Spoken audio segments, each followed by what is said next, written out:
Future समझ आ रहा है तो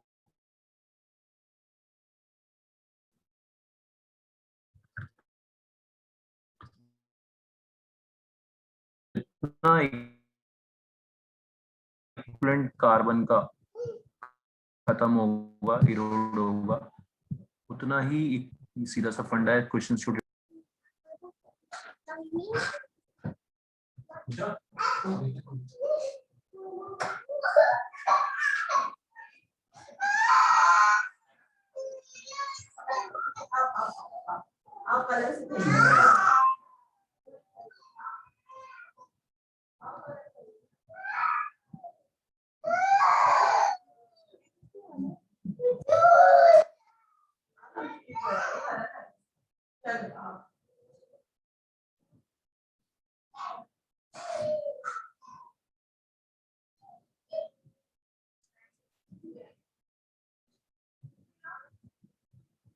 ठीक है, तो इसका एन फैक्टर हो जाएगा कार्बन का 4, क्योंकि 0 से 4 में कन्वर्ट हो रहा है ना।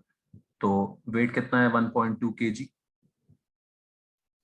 ऑलराइट, इक्विवेलेंट वेट हो जाएगा कार्बन का 12/3 यानी कि 4 ग्राम, सॉरी 12/4 यानी कि 3 ग्राम, है ना। Weight by equivalent weight, W1/E1 equal to W2। Weight निकालना है हमने एल्यूमिनियम का, और एल्यूमिनियम का इक्विवेलेंट वेट हो जाएगा 27/3 यानी कि 9। सिंपल। तो सीधे यहाँ से वेट आ जाएगा, weight of aluminium deposited will be equal to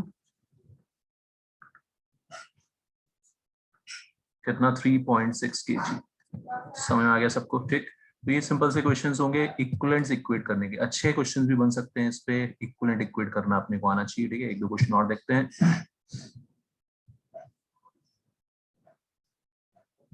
इससे ये है, एक बार इसको ट्राई करो बच्चों। 15th question.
तो बच्चों अगर कॉन्सेप्ट ध्यान से क्लियर है तो फिर इसको हम ओरली सॉल्व कर सकते हैं इजीली ना। 108 ग्राम सिल्वर मींस 1 मोल हो जाएगा। अंडरस्टूड। और उसका एन फैक्टर कितना होता है 1। सिल्वर का वैलेंसी कितना है 1 है, तो 1 मोल तो 1 ही इक्विवेलेंट। ऑलराइट, तो एक इक्विवेलेंट अगर सिल्वर डिपॉजिट हो रहा है तो एक इक्विवेलेंट ही ऑक्सीजन गैस प्रोड्यूस होगी, है ना, by same quantity of electricity. Clear हो चो? तो इसकी प्रैक्टिस करो, ऐसे छोटे छोटे क्वेश्चन आते हैं नीट में भी, मेंस में भी। एक इक्विवेलेंट से एक इक्विवेलेंट ना, एक इक्विवेलेंट सिल्वर डिपॉजिट हो रहा है तो एक इक्विवेलेंट ऑक्सीजन रिलीज होगा, और ऑक्सीजन का एन फैक्टर होता है 4। ऑलराइट, ऑक्सीजन का एन फैक्टर कितना होता है 4। ठीक है, आगे समझो सबको। तो 5.6 लीटर आंसर आ जाएगा। आंसर कितना आ जाएगा 5.6 लीटर, है ना। 1 मोल के लिए 22.4 लीटर होता है, और 1 इक्विवेलेंट मींस हो जाएगा 1/4 मोल्स, यानी कि 5.6 लीटर। Understood everyone? कोई डाउट? तो इस तरह से हम इक्वल इक्विवेलेंट का कॉन्सेप्ट लगा सकते हैं यहाँ पे अच्छे क्वेश्चंस में, और क्वेश्चंस देखेंगे बाद में। पहले थोड़ा सा हम रोल डिस्कस कर लेते हैं। Role of electrode. इलेक्ट्रोड कौन सा है, उसका भी रोल रहता है इलेक्ट्रोलिसिस में। क्या रोल रहता है? इनर्ट इलेक्ट्रोड होगा, तो अभी तक जो हम कर रहे थे कि यार इससे ये निकलेगा, इससे वो निकलेगा, वो इनर्ट इलेक्ट्रोड के लिए था। ठीक है, वो किसके लिए था? इनर्ट इलेक्ट्रोड के लिए। अगर मैं कॉपर सल्फेट सॉल्यूशन का इलेक्ट्रोलिसिस करता हूं using copper electrode, using copper electrode, है ना। मान लिया मैंने कॉपर रॉड यूज कर दिया एनोड पे, तो क्या होगा बच्चों? तो होगा ये कि, और यहाँ पे कोई और है ना, यहाँ पे कोई भी इनर्ट कर दो, कॉपर कर दो, उससे कोई फर्क नहीं पड़ रहा। कॉपर कर दें या इनर्ट कर दें, ग्रेफाइट रॉड कर दें, कुछ भी कर दें, कहाँ पर? कैथोड पे। तो कैथोड पे तो रिडक्शन होना है। रिडक्शन किसका होगा? कॉपर आयन का होगा, कोई दिक्कत नहीं है। एनोड पे जो ऑक्सीडेशन हो रहा था पहले, जब हमने प्लेटिनम यूज किया था या इनर्ट इलेक्ट्रोड यूज किया था, तो किसका ऑक्सीडेशन हो रहा था? OH आयन का, ऑक्सीजन में ऑक्सीडेशन हो रहा था। लेकिन यहाँ पे कॉपर का ही ऑक्सीडेशन हो जाएगा। ठीक है, कॉपर के ऑक्सीडाइज होने की टेंडेंसी मेटल है, OH आयन से तो ज्यादा ही है। समझ में आ रही बात? OH आयन से तो ज्यादा ही। तो ये आपको ध्यान से पढ़ना है कि कौन से इलेक्ट्रोड यूज हो रहे हैं। कई बार ऐसा भी कर सकते हैं कि इलेक्ट्रोड चेंज कर दें। एनोड पे अगर हमने कॉपर इलेक्ट्रोड ले लिया, तो कॉपर का ही ऑक्सीडेशन हो जाएगा। समझ में आ रहा है? तो क्या होगा? Concentration of copper ion will not change. यहाँ से कॉपर आयन में जाएगा, यहाँ से कॉपर आयन वापस कॉपर पे डिपॉजिट होता जाएगा। तो जितना कॉपर आयन बन रहा है उतना ही कॉपर आयन डिपॉजिट हो रहा है। समझ में आ रहा है? concentration of copper ion will remain unchanged in such situation. In solution will remain unchanged. Please ask, किसी को कोई डाउट इस कॉन्सेप्ट में? यही फंडा हम बच्चों मेटलर्जी में भी लगाते हैं, है ना। तो चीजों को रिलेट करना आना चाहिए। यही फंडा हम लगाते हैं मेटलर्जी में। कॉपर की मेटलर्जी में प्योरिफिकेशन के लिए क्या करते हैं? पतली strip, thin strip of pure copper, उसको ले लेते हैं एनोड, और इम्प्योर कॉपर की स्ट्रिप को एनोड की तरह यूज करते हैं। समझ आ रहा है सबको? मेटलर्जी में, प्योरिफिकेशन में यही काम करते हैं। सारा का सारा कॉपर जो है यहाँ पे ऑक्सीडाइज होता जाएगा आयंस में, इम्प्योरिटी वहीं पड़ी रह जाएगी एनोड मड की तरह। इम्प्योरिटी एनोड के नीचे इकट्ठी हो जाती है, क्या बोलते हैं उसको? Anode mud. ठीक, तो मेटलर्जी से आप ये सब चीजें रिलेट कर सकते हो, इजी रहेगा समझना। Understood everyone? यहाँ से कॉपर ऑक्सीडाइज होगा, यहाँ से कॉपर डिपॉजिट होता जाएगा। तो ये मोटी वाली जो इम्प्योर कॉपर रॉड है वो धीरे धीरे पतली होती जाएगी, और पतली वाली रॉड मोटी होती जाएगी, उस पर प्योर कॉपर डिपॉजिट होता जाएगा। समझ में आ रहा है सबको?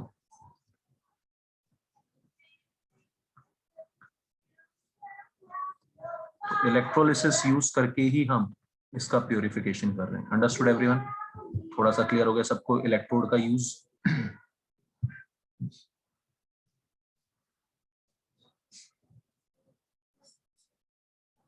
Any doubt? ऑल्सो आपने देखा होगा वो कास्टर केल्नर सेल, है ना, NaOH के प्रिपरेशन के लिए कास्टर केल्नर सेल। जब हम मरकरी कैथोड यूज करते हैं ब्राइन सॉल्यूशन के इलेक्ट्रोलिसिस के लिए, है, नॉर्मली जब हमने किया था तो ब्राइन सॉल्यूशन में Na+ वहीं पड़ा था, H+ रिड्यूस हो गया था। लेकिन जब हम मरकरी कैथोड यूज करते हैं तो sodium has a high tendency to form amalgam with mercury. Mercury के साथ मिक्सचर बनाने का टेंडेंसी होता है। तो उस केस में वेरी इंपॉर्टेंट ध्यान रखना है, कॉन्सेप्ट है, याद रखना है, जनरल नॉलेज की बात है। उस केस में सोडियम रिड्यूस होता है, ना कि H+। भले ही उसकी रिड्यूस होने की टेंडेंसी बहुत कम है, लेकिन अमलगम बनाने की टेंडेंसी उसकी बहुत ज्यादा है। बताओ जो समझ आ रहा है, कोई दिक्कत? When mercury cathode is used during electrolysis of brine solution, उस केस में स्पेशली सोडियम रिड्यूस हो जाता है। कास्टर केल्नर सेल में अगर आपको ध्यान हो तो ऐसे ही इसी तरह से हम NaOH प्रिपेयर करते हैं। Alright everyone? ओके, तो ये दो इंपॉर्टेंट एग्जांपल्स हैं। जिसमें इलेक्ट्रोड्स का रोल आ रहा है ड्यूरिंग इलेक्ट्रोलिसिस, ठीक है। तो ये आपका पूरा कंडक्टेंस वाला इलेक्ट्रोलिसिस वाला पार्ट हो गया। थर्ड और लास्ट पार्ट जो है इस चैप्टर में कंडक्टेंस।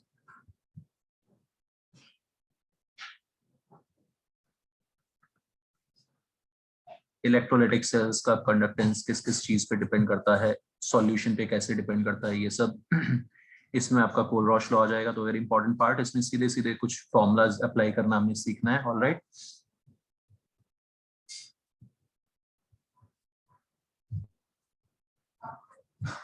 तो किन किन फैक्टर्स पे बच्चों कंडक्टेंस डिपेंड करता है इलेक्ट्रोलाइटिक सेल का।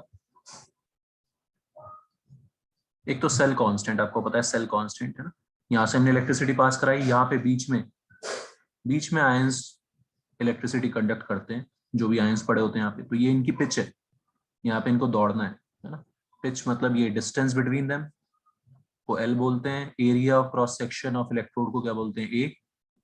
L by a is cell constant. Cell का साइज बहुत इंपॉर्टेंट हो जाता है एक तो कंडक्टेंस वगैरह मेजर करने के लिए। Alright, so first factor is cell constant. SI unit metre inverse, और छोटे छोटे नन्हे मुन्ने से सेल होते हैं, इसके सेंटीमीटर इनवर्स भी यूज करते हैं। जनरली सेंटीमीटर्स में होता है डिस्टेंस बिटवीन देम और area of cross section. Alright, 2 units के साथ हमें चलना पड़ेगा यहाँ पे। सेम वही फिजिक्स वाले फॉर्मूला से आ जाएगा यहाँ पे। Resistance R is equal to rho l by a है ना, ये फिजिक्स का फॉर्मूला आपको बताइए। Resistance is equal to resistivity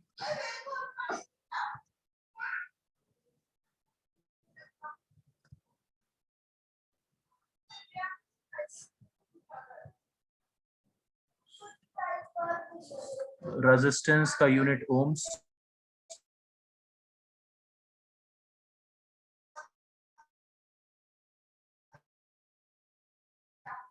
Om. R is resistivity का यूनिट हो गया।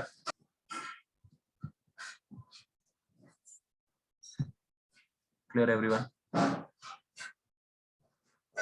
इसका पूरे को उल्टा कर देते हैं तो बन जाता है कंडक्टेंस और कंडक्टिविटी।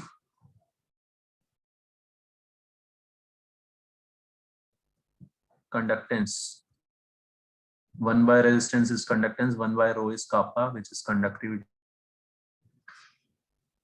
अच्छा, पूरे का इन्वर्स किया तो ये A by L हो जाएगा।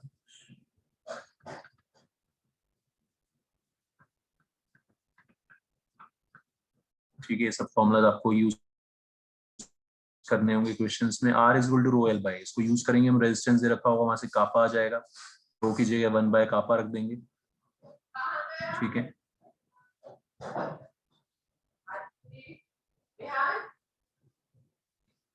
सो कंडक्टेंस का यूनिट होता है S ओम इनवर्स या फिर S सीमेंस। कापा का यूनिट S सेंटीमीटर इनवर्स और S मीटर इनवर्स है ना, दोनों यूज करने।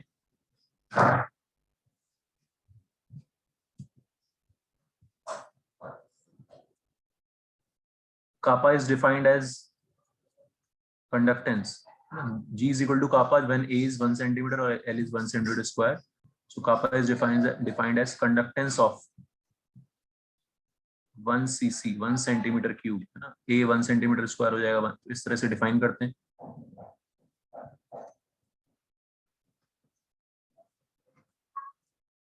क्लियर है? कहीं पे भी कोई डाउट है तो प्लीज पूछते रहना है ना। आई एम अज्यूमिंग कि आपको सब आता ही है। एक क्विक रिवीजन और उसके साथ फिर क्वेश्चंस करेंगे।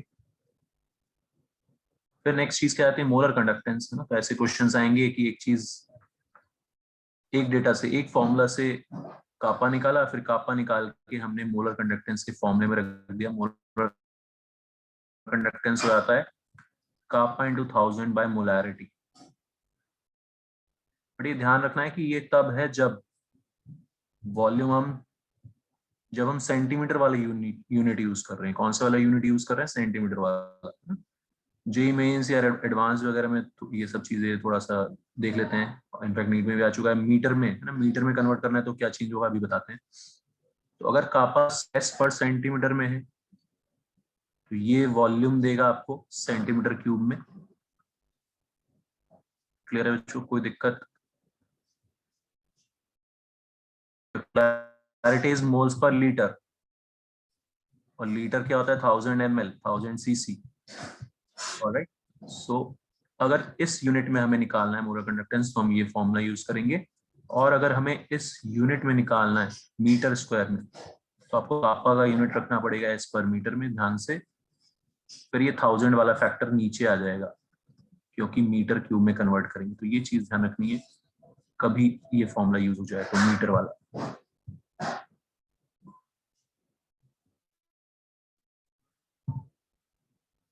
क्लियर है बच्चों? ठीक है, समझ आ रही चीज सबको ये?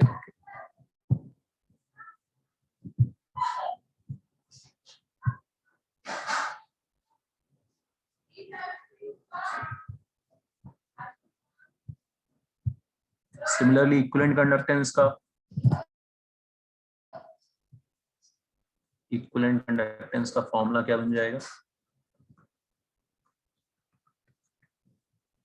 kappa into 1000 by normality, unit will be as centimeter square per equivalent। All right,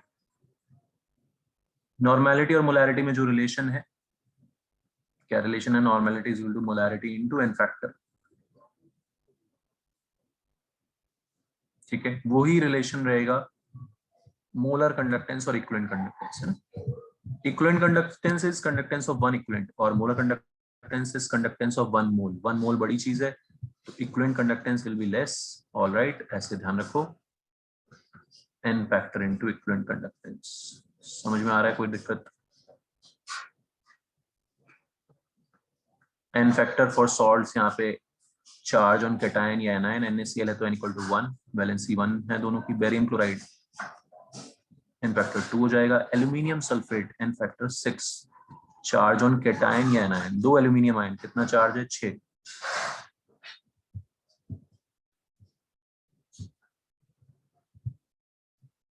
understood, ठीक है।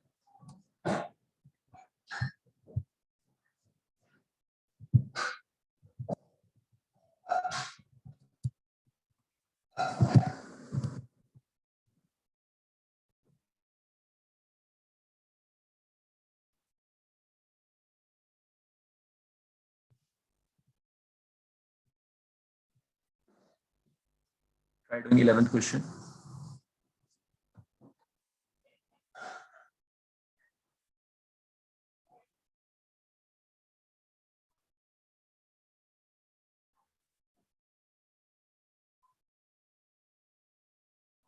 ये 11th क्वेश्चन ट्राई करो एक बार।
तो ठीक है, जो 11th तो आसान है। क्या है इसमें?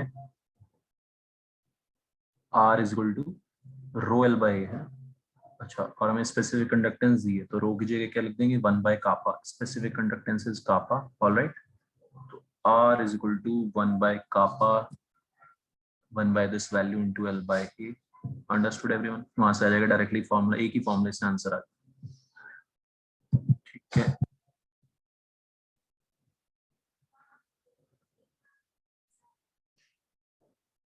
सर हाँ जी, KCL का n फैक्टर 1 है ना? हाँ KCL का इनफैक्टर 1 होगा। ठीक है, अच्छा एक बार 15th क्वेश्चन ट्राई करो। 15th अच्छा क्वेश्चन है 15th।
समझ में आ रहा है कैसे करना है इसको, तो बता रहा है।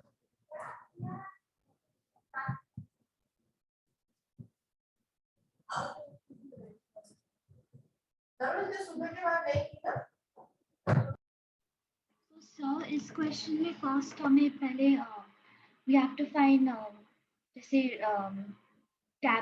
जो कंडक्टिविटी और फिर हम वो मोलर कंडक्टिविटी वाला फॉर्मूला यूज करें, फिर मोलैरिटी निकाल कर volume, right? Yes yes, molar conductance हमें दे रखा है हाँ, ना, उसको कापा इनटू 1000 बाय मोलैरिटी से, है ना, मोलैरिटी में वॉल्यूम आ जाएगा कंसंट्रेशन से, ऑलराइट, और रेजिस्टेंस और ये सेल कांस्टेंट वाले फॉर्मूले से कापा आ जाएगा। तो इस टाइप से खेलना है फॉर्मूलास के साथ, है ना। R is equal to rho l by a होता है, रो की जगह 1 बाय कापा रख देते हैं। This is a very common thing to do, है ना। इस टाइप के क्वेश्चन बहुत ज्यादा आएंगे बच्चों। रेजिस्टेंस दे रखा होगा, सेल कांस्टेंट दे रखा होगा, कापा निकालने के लिए क्या करेंगे, R is equal to rho l by a. ठीक है,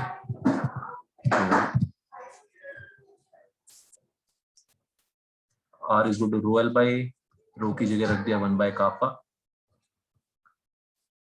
आपको यहां से कापा का वैल्यू आ जाएगा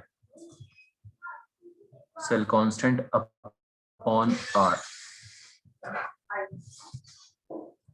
ठीक है, जो समझ आ रही है। तो सेल कांस्टेंट 0.24 दे रखा है सेंटीमीटर इनवर्स, और वो 7600 दे रखा है, तो ये आ गया kappa. And molar conductance will be kappa into 1000 by molarity. Molarity हो जाएगा मोल्स बाय वॉल्यूम, है ना।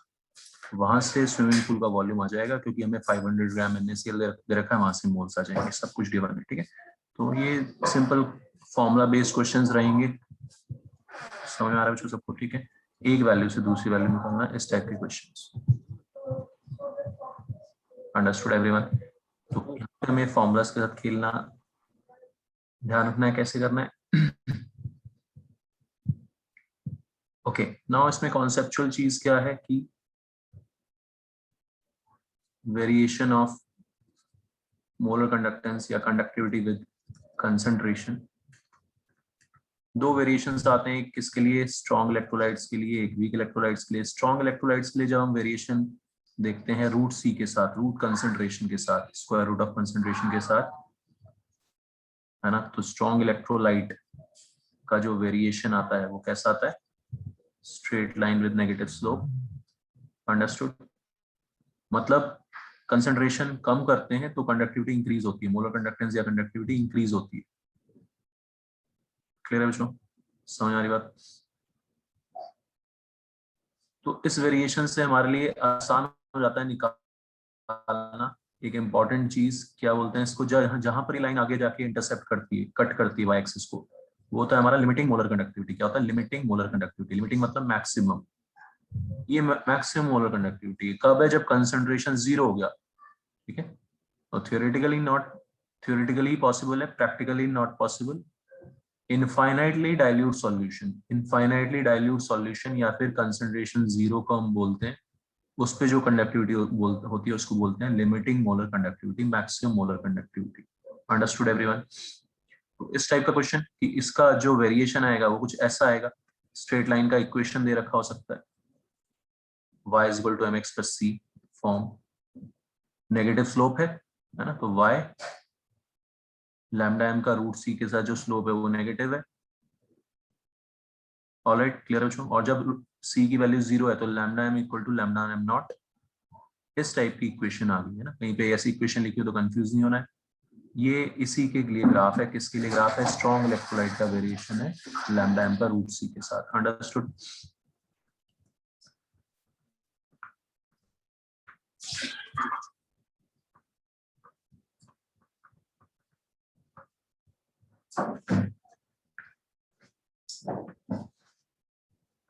So lambda m naught is maximum molar conductivity for an electrolyte.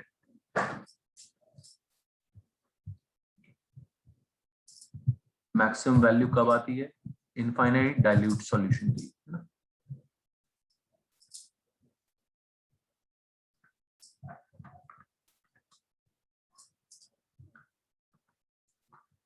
तो फंडा ये है कि भाई जब इनफाइनाइटली डाइल्यूट कर देते हैं हम सॉल्यूशन को, तो कैटायंस एंड आयंस का एक दूसरे पे जो इफेक्ट होता है वो खत्म हो जाता है और वो फ्रीली मूव करते हैं, मैक्सिमम स्पीड से मूव कर पाते हैं इनफाइनाइटली डाइल्यूट सॉल्यूशन में। समझ में आ रहा है? Any doubt?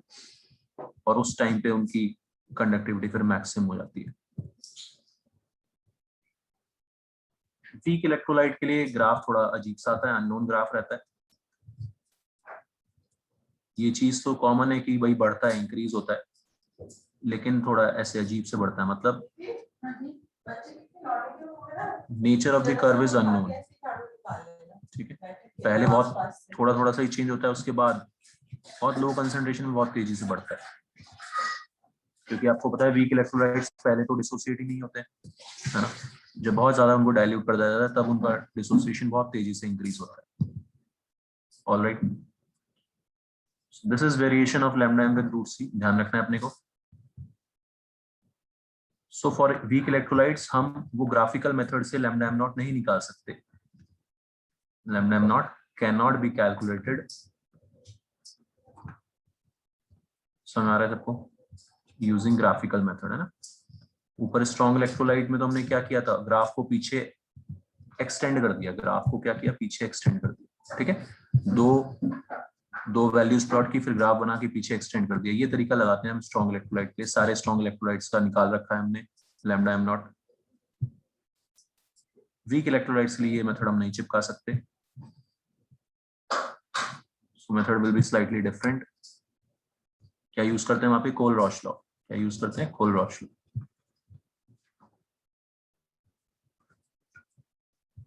क्लियर है उसमें?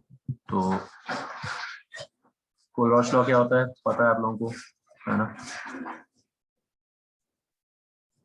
किसी भी इलेक्ट्रोलाइट का इनफाइनाइट डाइल्यूशन पे जो मोलर कंडक्टिविटी होता है वो उसके इंडिविजुअल आयंस की कंडक्टिविटी के सम के बराबर होता है ना। इंडिविजुअल आयंस की कंडक्टिविटी के सम के बराबर होता है, कि वो जितने आयंस को प्रोड्यूस करता है उनकी कंडक्टिविटी के सम के इक्वल होता है। Understood everyone? जैसे एल्यूमिनियम सल्फेट के लिए लिखना है मोलर कंडक्टिविटी, तो हम मेरे को क्या चाहिए, lambda naught of aluminium ion चाहिए, और molar molar conductivity of aluminium ion चाहिए, और molar conductivity of sulphate ion चाहिए। अंडरस्टूड? ये सिंपल सा होता है कोल-रॉश लॉ। इसमें आपको ये चीज ध्यान रखनी हो, चूंकि अगर इक्विवेलेंट यूज करते हैं, ये बहुत ध्यान से याद रखना, इक्विवेलेंट के लिए हमेशा वन इक्विवेलेंट और वन इक्विवेलेंट ही होता है। मतलब इक्विवेलेंट के केस में हमें मल्टीप्लाई करने की जरूरत नहीं है एल्यूमिनियम को 2 से और सल्फेट को 3 से, बिकॉज इक्विवेलेंट कॉन्सेप्ट है ही ये कि एक इक्विवेलेंट से एक इक्विवेलेंट एल्यूमिनियम बन रहा है और एक इक्विवेलेंट सल्फेट बन रहा है। मोल कॉन्सेप्ट ये है कि एक मोल एल्यूमिनियम सल्फेट से 2 मोल एल्यूमिनियम बन रहा है, 3 मोल सल्फेट बन रहा है, लेकिन इक्विवेलेंट कॉन्सेप्ट से कि एक इक्विवेलेंट एल्यूमिनियम सल्फेट से एक इक्विवेलेंट एल्यूमिनियम और एक इक्विवेलेंट सल्फेट आयन प्रोड्यूस होता है। अंडरस्टूड? तो ये बहुत ध्यान से अपने को याद रखना है, तो ये चीज समझ आ रहा है सबको? ठीक, ओके। के बाद वही है एप्लीकेशन ऑफ कोल-रॉश लॉ में। सबसे पहला एप्लीकेशन वही होता है कि आपने स्कूल के लिए भी किया होगा, बोर्ड में भी आते हैं इस टाइप के क्वेश्चन छोटे छोटे से, कि वीक इलेक्ट्रोलाइट का लैम्डा m नॉट निकालने के लिए हम उसको स्ट्रॉन्ग इलेक्ट्रोलाइट्स के टर्म्स में लिख देते हैं।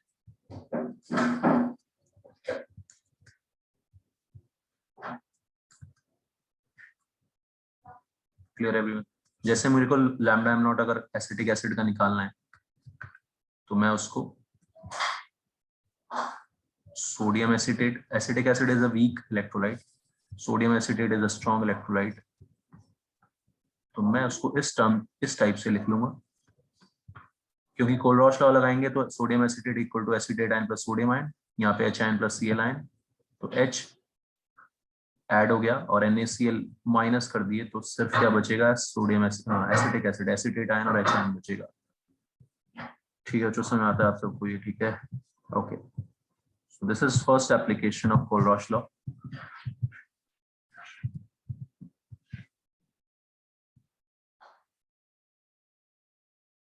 एक बार 12th क्वेश्चन ट्राई करो, 12th।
ठीक है, तो आसान है, तो 1 मोलर का x है तो है ना, इक्विवेलेंट का क्या हो जाएगा, कम हो जाएगा, x/3 हो जाएगा, इन फैक्टर 3 हो जाएगा इसका, तो x/3।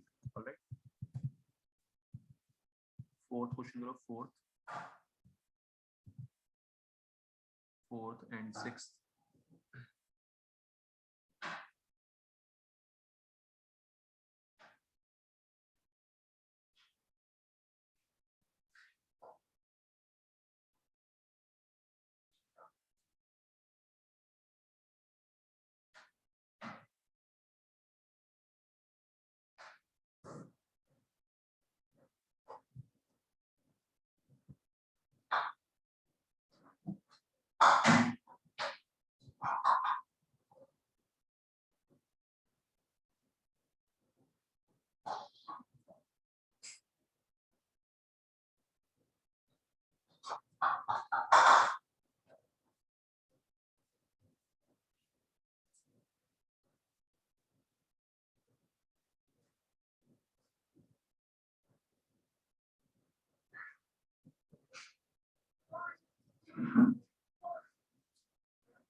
फोर्थ के लिए बच्चों बेस्ट यही है कि आपको आयनिक कंडक्टेंसेस जो दे रखे हैं सोडियम और सल्फेट की, वो क्या दे रखे हैं, इक्विवेलेंट वाली दे रखे हैं, पर इक्विवेलेंट। ठीक है, तो Na2SO4 इक्विवेलेंट वाले को सिर्फ ऐड करना होता है, कुछ मल्टीप्लाई करना, सिर्फ ऐड करना है। ठीक है, तो equivalent conductance of sodium sulphate सीधा ऐड करके आ जाएगा 130.11। ऑलराइट, और मोलर कंडक्टेंस क्या हो जाएगा, डबल हो जाएगा, क्योंकि इन फैक्टर सोडियम सल्फेट का क्या होगा, 2 होगा ना, तो फोर्थ ऑप्शन हो जाएगा। Any doubt? Clear everyone?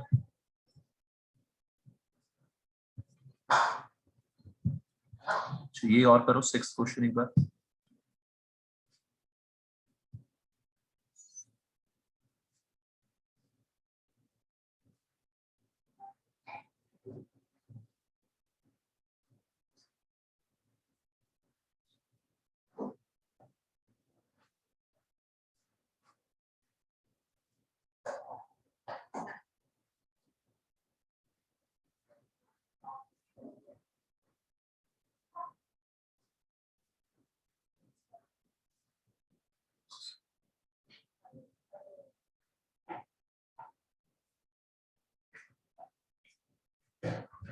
Six में AgCl है ना, 6 में AgCl का निकालने के लिए हमें क्या करना होगा, जो AgNO3 plus KCl minus KNO3। ठीक है, ठीक है, कर लोगे सब लोग, कोई दिक्कत नहीं इसमें, AgNO3 plus KCl minus KNO3। Understood? Sir हाँ जी, सर एक बार वो H3PO4 वाला क्वेश्चन समझा दो। हाँ इसमें क्या होगा, समझ नहीं आया n फैक्टर 3 है इसका। अंशुल n फैक्टर कितना है, सर। 3। क्या होगा, 1/3 हो जाएगा इक्विवेलेंट कंडक्टेंस, क्या दिक्कत है इसमें?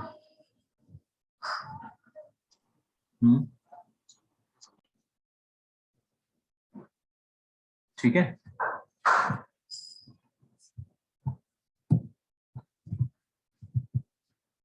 so this is the first application of Kohlrausch law to find lambda naught.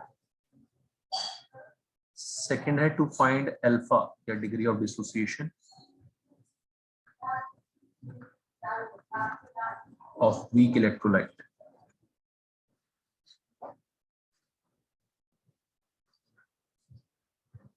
Alpha कैसे निकालते हैं, lambda m upon lambda naught, maximum value से डिवाइड कर देते हैं। मैक्सिमम मोलर कंडक्टिविटी जब होती है तब है ना, तब अल्फा 1 हो जाता है। तो ये कॉन्सेप्ट यूज करते हुए lambda m upon lambda naught, given concentration पे जो मोलर कंडक्टिविटी होगा उसको डिवाइड कर देंगे मैक्सिमम मोलर कंडक्टिविटी से। इस पे ठीक ठाक से न्यूमेरिकल्स आते हैं। ठीक है, जो अल्फा निकालना है, अल्फा निकाल के आपसे क्या निकलवा सकते हैं, इक्विलिब्रियम कांस्टेंट है ना, डिसोसिएशन कांस्टेंट भी निकलवा सकते हैं, के डिसोसिएशन कांस्टेंट। अंडरस्टूड? क्या हो जाएगा डिसोसिएशन कांस्टेंट, ये होता था C alpha square upon 1 minus alpha. समझ आ रहा है सबको? ठीक, सी अल्फा स्क्वायर भी लिख सकते हैं क्योंकि अल्फा बहुत छोटा होता है तो उस 1 माइनस अल्फा को रफली क्या लिख लेते हैं 1। ये सब आपने 11th में किया है, ठीक है। तो dissociation constant is equal to c alpha square, alpha आ गया तो उससे डिसोसिएशन कांस्टेंट भी आ जाएगा। इस टाइप के क्वेश्चंस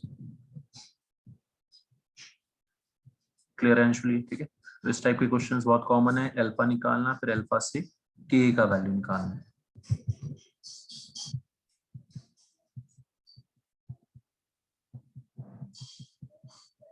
जैसे 14th क्वेश्चन एक बार ट्राई करो, 14 सब लोग 1 4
तो ठीक है, तो उसमें कैलकुलेशन तो ठीक है होती रहेगी, लेकिन कॉन्सेप्ट क्या है कि हमने पहले, है ना,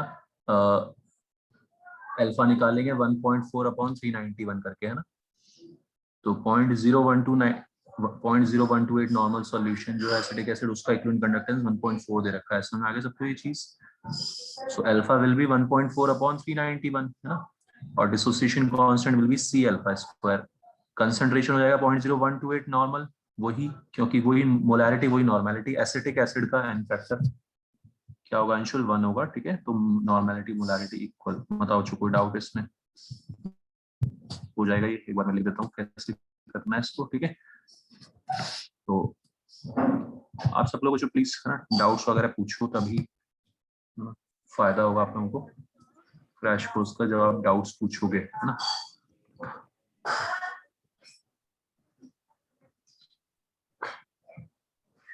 नॉर्मेलिटी मोलैरिटी सेम हो गया, अंडरस्टूड? ठीक है, कैलकुलेशन तो हो जाएगा, लेकिन पहले कॉन्सेप्ट हमें समझ आ गया सबको। 1.4 अपॉन 391। आप वो वाले क्वेश्चंस एक्सप्लेन कर सकते हो? आई मीन द रीजन क्यों जैसे डाइल्यूशन पर क्या इंक्रीज होता है, जैसे स्पेसिफिक कंडक्टिविटी। हाँ, ओके ओके, हाँ, वैसे ओके वाले। Okay, that is, yes yes, that is a common question, वो भी मैं डिस्कस कर देता हूँ। ये समझ आ गया ना अनन्या? यस सर, ये आ गया। ओके, तो इक्विवेलेंट कंडक्टेंस, मोलर कंडक्टेंस, ये उसी का वेरिएशन, तो वो तो सीधे सीधे यहाँ से क्लियर हो गया। मोलर कंडक्टेंस हो, इक्विवेलेंट कंडक्टेंस हो, मोलर कंडक्टिविटी हो, इक्विवेलेंट कंडक्टिविटी हो, understood? That is inversely proportional to concentration. Concentration decrease करेंगे, ये सब इंक्रीज करेगा। All right Ananya? Yes sir. Kappa के साथ उल्टा रहता है, कापा के साथ ट्रेंड उल्टा रहता है, उसको अगर आप समझ के करना चाहें तो इस तरह से सोच सकते हैं कि कापा होता है एक, है ना, कापा इज कंडक्टेंस ऑफ 1 cc, है ना, हमने क्या देखा था, कापा इज कंडक्टेंस ऑफ 1 cc। वहां पे वॉल्यूम फिक्स होता है, वॉल्यूम फिक्स होगा तो जितने ज्यादा आयंस होंगे उतना ज्यादा कंडक्टिविटी होगा। तो ये आप इस तरह से याद रखें, ये एक नंबर ऑफ आयंस पे डिपेंड करता है। समझ में आ रहा है? ठीक है, गेटिंग माय पॉइंट अनन्या? और मोलर कंडक्टेंस निकालने के लिए हम क्या करते हैं, कापा इनटू मोलर वॉल्यूम से मल्टीप्लाई करते हैं। तो जितना ज्यादा डाइल्यूट होता है तो उतना ज्यादा वॉल्यूम बढ़ जाता है, इस वजह से ये उल्टा आता है रिलेशन। बात में आ रही है? ओके, तो kappa is fix, that is for 1 cc volume. और सो कंसंट्रेशन डिक्रीजेस तो कापा डिक्रीजेस, क्योंकि वो नंबर ऑफ आयंस पे डिपेंड करता है। ये बहुत कॉमन अच्छा क्वेश्चन है ये, conceptual. Understood everyone? Got it sir, thank you. कोई डाउट किसी को? ओके, चलो ठीक है। सो प्लीज आस्क डाउट्स जितने भी ज्यादा हो सके, आपके जो भी डाउट्स हैं, है ना, क्रैश कोर्स में तभी आपको फायदा होगा। जो भी आपके लूप होल्स बचे हैं कॉन्सेप्ट में वो आप डिस्कस कर सकते हो। ओके, चलो बाय।